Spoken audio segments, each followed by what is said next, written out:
ഇപ്പോൾ ദുബായിൽ കുടുങ്ങിയിരുന്ന നടി സ്വാസിക നാട്ടിൽ തിരിച്ചെത്തിയിരിക്കുകയാണ്. സ്വാസികയുടെ പ്രതികരണത്തിലേക്ക് കൂടി നമുക്കൊന്ന് പോകാം. It's not like heavy panicky situation is not there, but still we are from India, no? So we are from other countries. Definitely they will get little panicked. She went alone actually. So yeah, that's the main thing. So if I was there, no, she would have been more calm or composed. So otherwise situation is okay, normal there. People the government are working. is supporting the people, so it's everything is all right over there. And suddenly like Akbar Travel, they support us. So many people get relieved from that space. So where were you, ma'am? I was in Abu Dhabi. So how many days you spent there? 4 days. 3 Yeah, days. yeah. This is my 4th day. She was supposed to come on 28, but yeah. So how was the situation there? The situation was normal. It's not like heavy panical situation is not It's there. not like a lockdown or anything. She was getting food, everything was there, all the shops are open, but you know. Gulf മേഖലയിലേക്ക് കൂടുതൽ വിമാന സർവീസുകൾ പുനരാരംഭിച്ചിരിക്കുകയാണ്. ഫുജൈറയിൽ നിന്നുള്ള പ്രത്യേക charter വിമാനം പുലർച്ചെ 4:30 നെടുമ്പാശ്ശേരിയിലെത്തി. ഇന്ന് നെടുമ്പാശ്ശേരിയിൽ നിന്നുള്ള 19 വിമാനങ്ങൾ റദ്ദാക്കി. കുടുങ്ങിക്കിടക്കുന്നവരെ എത്തിക്കാൻ കൂടുതൽ വിമാനങ്ങൾ സർവീസ് നടത്തുമെന്ന് അധികൃതർ വ്യക്തമാക്കി. വിവരങ്ങളുമായി ആജ്ഞ രവീന്ദ്രൻ ചേരുന്നുണ്ട്. ആജ്ഞ, മലയാളികൾക്ക് ഒരു വലിയ ആശ്വാസം എന്ന് തന്നെ പറയാം. ഗൾഫ് മേഖലയിൽ കുടുങ്ങിക്കിടന്നിരുന്ന നിരവധി മലയാളികളുണ്ട്. അവർക്ക് മടങ്ങിയെത്താൻ ഒരു വഴി കൂടി തെളിഞ്ഞിരിക്കുകയാണിപ്പോൾ. വിശദാംശം എങ്ങനെ വേണം പറയാൻ. എന്തായാലും ഇന്ന് എറണാകുളത്ത് നിന്ന്, അതായത് നെടുമ്പാശ്ശേരിയിൽ നിന്നും പുറപ്പെടുന്ന 19 വിമാനങ്ങളാണ് റദ്ദാക്കിയിരിക്കുന്നതെന്നുള്ള വിവരമാണ് ലഭിക്കുന്നത്. അതേസമയം ഇന്നലെ മസ്കറ്റിലേക്ക് ഒരു സർവീസ്, അധിക സർവീസ് പോയിരുന്ന ഒരു സാഹചര്യം കൂടിയുണ്ട്. പക്ഷെ ഫുജൈറയിൽ നിന്നുള്ള പ്രത്യേക ചാർട്ടർ വിമാനം ഇന്ന് പുലർച്ചെ 4:30 കൂടിയാണ് നെടുമ്പാശ്ശേരിയിൽ എത്തിയത്. യാത്രക്കാർക്ക് ഈ നമ്മൾ നടി സ്വാസിക, അതുപോലെ അക്ബർ ട്രാവൽസിന്റെ റീജിയണൽ മാനേജർ തുടങ്ങിയ ആൾക്കാരൊക്കെ ഈ അതായത് ഫുജൈറയിൽ നിന്നും വന്നിട്ടുള്ള പ്രത്യേക ചാർട്ടർ വിമാനത്തിൽ ഉണ്ടായിരുന്നു.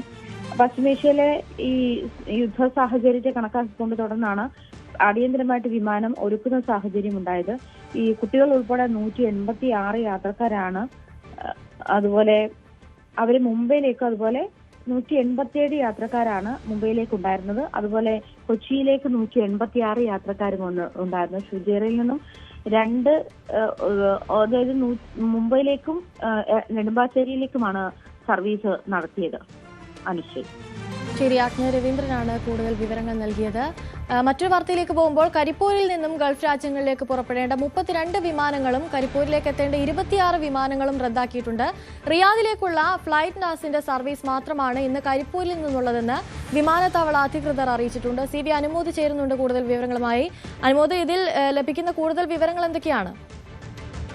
അനുശ്രീ, ഈ ഗൾഫ് രാജ്യങ്ങളിലെ പ്രതിസന്ധി കരിപ്പൂരിലേക്കുള്ള വിമാന സർവീസുകളെ പൂർണ്ണമായും ബാധിച്ച ഒരു സാഹചര്യമാണ് നിലവിലുള്ളത്.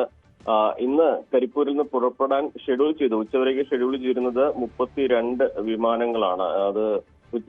ഇത് പൂർണ്ണമായിട്ടും റദ്ദാക്കിയിട്ടുണ്ട്. അതിൽ തന്നെ 6 സർവീസുകൾ 9-ാം തീയതി വരേക്ക് ഉണ്ടാകില്ല എന്നും അറിയിച്ചിട്ടുണ്ട്. അതുപോലെ തന്നെ കരിപ്പൂരിലേക്ക് എത്തേണ്ട 26 സർവീസുകളുണ്ട്. അതില് 26 എണ്ണവും പൂർണ്ണമായി റദ്ദ് ചെയ്തിട്ടുണ്ട്. അതിൽ തന്നെ 6 സർവീസുകൾ 9-ാം തീയതി വരെയും ഉണ്ടാകില്ല എന്നാണ് അറിയിച്ചിരിക്കുന്നത്. ഫൈനാസിന്റെ റിയാദിലേക്കുള്ള ഫ്ലൈറ്റ് മാത്രമാണ് ഇന്ന് കരിപ്പൂരിൽ നിന്ന് പുറപ്പെടുക എന്നാണ് വിമാനത്താവളത്തിൽ ലഭിച്ച വിവരം. അത് രാവിലെ 7:30 പുറപ്പെടും. മറ്റു വിമാനങ്ങളൊന്നും തന്നെ സർവീസ് നടത്തുന്നില്ല. വലിയ പ്രതിസന്ധിയാണ് ഇത് സംബന്ധിച്ച് നിലനിൽക്കുന്നത്. കാരണം സുരക്ഷയെ മുൻനിർത്തിയാണെങ്കിൽ പോലും ഈ വിമാനങ്ങൾ റദ്ദാക്കുന്നത് മലബാറിലെ പ്രവാസികളെ സംബന്ധിച്ച് നാട്ടിലേക്ക് എത്തുവാനും അതുപോലെ തിരിച്ച് ജോലിയിലേക്ക് പ്രവേശിക്കാനും ഒക്കെ വലിയ ബുദ്ധിമുട്ടുണ്ടാക്കുന്ന ഒരു സാഹചര്യമാണ് നിലവിലുള്ളത്. മാത്രമല്ല, വിമാനത്താവളത്തിൽ കേന്ദ്രീകരിച്ച് ജീവനം നടത്തുന്ന ടാക്സി ജീവനക്കാരും മറ്റു മേഖലയിലുള്ളവരൊക്കെ തന്നെ ഈ വിമാനങ്ങൾ കൂട്ടത്തോടെ റദ്ദാക്കിയതിനെ തുടർന്ന് വലിയ പ്രതിസന്ധിയാണ് നേരിടുന്നത്. എന്താണ് പക്ഷേ യാത്രക്കാരുടെ സുരക്ഷയാണ് പ്രധാനം എന്ന ഒരു തീരുമാനം തന്നെയാണ് ഈ വിമാനങ്ങൾ റദ്ദാക്കുന്നതിനുള്ള. എന്താണെങ്കിലും ഈ വിമാനങ്ങൾ എപ്പോൾ സർവീസ് പുനരാരംഭിക്കുമെന്നതിനെ സംബന്ധിച്ച് വിമാനത്താവള ഈ വിമാന കമ്പനി അധികൃതരുമായിട്ട് ബന്ധപ്പെടണം എന്നാണ് കരിപ്പൂർ വിമാനത്താവള അധികൃതർ യാത്രക്കാർക്ക് നൽകുന്ന നിർദ്ദേശം. ശരി, CB അനുമോദാണ് കൂടുതൽ വിവരങ്ങൾ നൽകിയത്.